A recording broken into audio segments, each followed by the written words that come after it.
situacional. ¿En qué consiste la crisis que vive hoy Venezuela? ¿Cuáles son las características más relevantes? Sí, la crisis es de todo tipo. Y desde mi punto de vista, la crisis educativa, la crisis de orden moral. Bolívar lo había advertido en el discurso ante el Congreso en Angostura, cuando hablaba de las leyes, los códigos, los estatutos. Por sabias que sean, son obras muertas que poco influyen en las sociedades. Hombres patriotas, hombres ilustrados, hombres virtuosos son los que constituyen la República. ¿Cómo forjar ese hombre virtuoso? La única manera de forjarlo es a través de la educación. Y educar no es como una vacía que se ha de llenar, como decía Platón, sino como una planta que ha de crecer.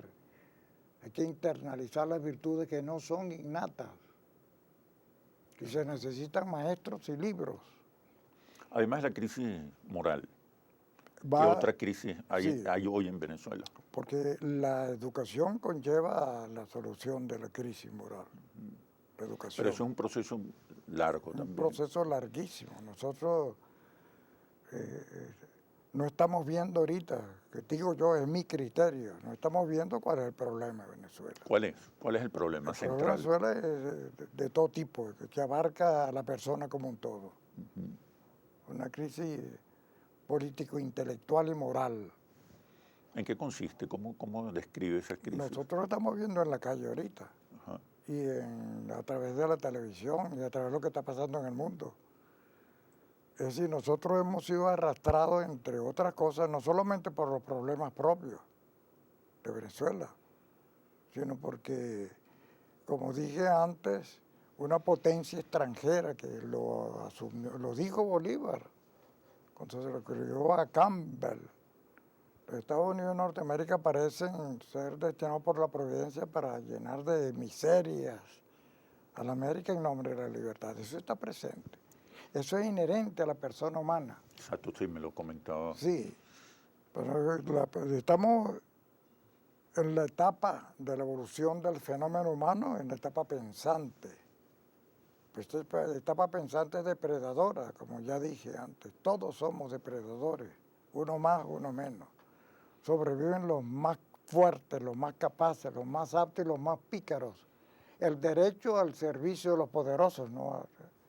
En Venezuela hay una crisis económica, Hay crisis económica. hay una crisis política, hay una crisis ética. Sí, señor. ¿Cómo describe usted la crisis política?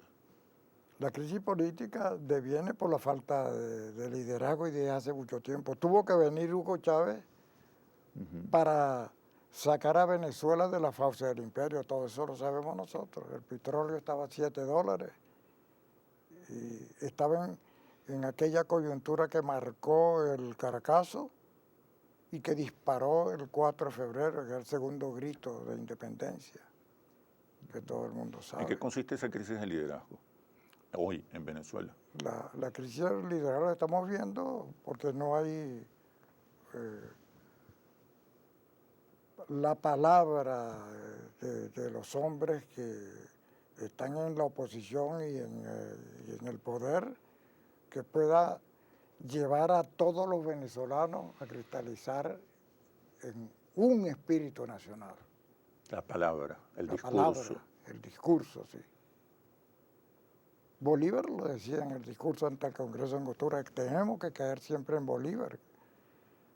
El discurso de Angostura es llamado el libro de las revelaciones del alma nacional, pero no le revela nada a nadie porque nadie lee ahorita. Bolívar dice: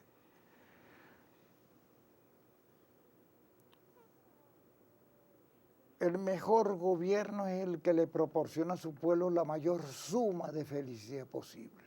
No la tenemos. La mayor suma de seguridad social. No la tenemos. La mayor suma de estabilidad política. No la tenemos. Si no la tenemos, porque no tenemos los líderes. Ahora, los líderes no salen de la noche a la mañana así. Nosotros hemos venido perdiendo el liderazgo desde la muerte de Bolívar. Sí. Bolívar lo señala en su discurso en la Convención de Ocaña. Ahí comenzó la decadencia no solamente de Colombia la Grande, sino de la Nueva Granada, de Venezuela y del Ecuador. Allí comienza. Y la guerra federal nuestra no fue sino el continuum, los carbones que habían quedado encendidos de la guerra de independencia. Esas dos guerras, que como dijo Cecilio Acosta, las guerras no arrastran sino sangre, y más las guerras intestinas, han sido un extravío para volver al mismo punto con un desengaño de más y con un tesoro de menos.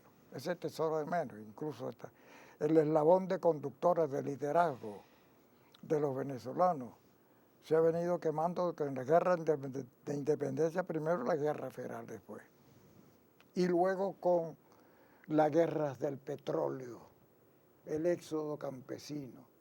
Hemos preferido el dinero a los estudios. Y un hombre sin estudios es un ser incompleto, como decía Bolívar. ¿Cómo va a tener líderes sin haber estudiado? En esta crisis profunda, ¿cuál es el papel de las Fuerzas Armadas en este momento? En este momento el papel de las Fuerzas Armadas es contribuir a estabilizar el país. ¿De qué manera? Ayudar al país. Andrés Eloy Blanco dijo, yo entiendo que la Fuerza Armada es el órgano hematopoyético del Estado venezolano como superorganismo. Son sus glóbulos blancos. La fagocitosis es necesaria para mantener fuera del alcance de los microorganismos y bacterias que tratan de dar al traste con el superorganismo estatal venezolano. Esa es la misión de las Fuerzas Armadas, matar y morir por la patria. En líneas generales, esa es su función. Es una de las instituciones de mayor prestigio del Estado, ¿no? Sí, aunque pero se ha venido debilitando. En esta crisis de liderazgo, ¿cuál es el rol? Se ha venido debilitando porque ha asumido trabajo que no le corresponde. Y no es porque la Fuerza Armada esto lo ha querido, sino que el Estado mismo, por débil en términos de su concepción geopolítica, ha visto en la necesidad de incorporar a la Fuerza Armada. Andrés Eloy Blanco, el gran poeta venezolano, lo dijo en una oportunidad. El ejército, por extensión la Fuerza Armada, es el rayo dentro de la luz y la nube. Un rayo que cuando no tiene por qué herir, es decir, cuando no está en guerra, alumbra. Ese alumbra, es decir, tiene que ayudar al país en estas circunstancias, y hay que verlo así. ¿De qué manera puede ayudar al país en este momento de confrontación, sí, de polarización la confrontación y de enorme descontento? La confrontación y la polarización es de índole material, más que todo. No es espíritu intelectual, porque hemos estado siguiendo caminos equivocados. ¿Por qué material? Explíqueme. Pues los pueblos caminan sobre sus estómagos y por extensión los ejércitos también. Y entonces uno le echa la culpa al primero que ve. Y le echan la culpa a la Fuerza Armada por lo que está pasando. No, la Fuerza Armada no tiene culpa de eso. Habrá quienes en términos muy individuales pueden estar haciendo, qué sé yo, cometiendo delitos, pero la Fuerza Armada como un todo, no. La Fuerza Armada está ayudando al Estado venezolano.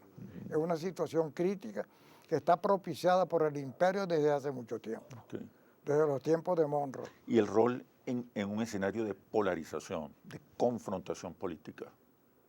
El rol es de equilibrar, de evitar que vayamos a caer en una guerra civil. Ese es el rol de la Fuerza Armada. Porque si nosotros caemos en una guerra civil, estamos abriendo las puertas al imperio para que entre por el corredor polaco que tiene planificado desde antiguo. Eso es maquiavélico. Explíqueme cómo es ese corredor. Fíjese. Aquí están, es como una especie de sofisma, un supuesto, falsos supuestos, o falsos positivos lo llaman también, que viene elaborando el imperio. Eso es inherente al principio de selección natural para tomar presas, para tomar minas de petróleo, para tomar playas continentales, Eso es inherente a la persona humana y a los estados como superorganismos enocéntricos. Explíqueme un poco dónde está ese corredor de los Estados Unidos el corredor polaco para entrar en Venezuela, pero cuando regresemos a los comerciales.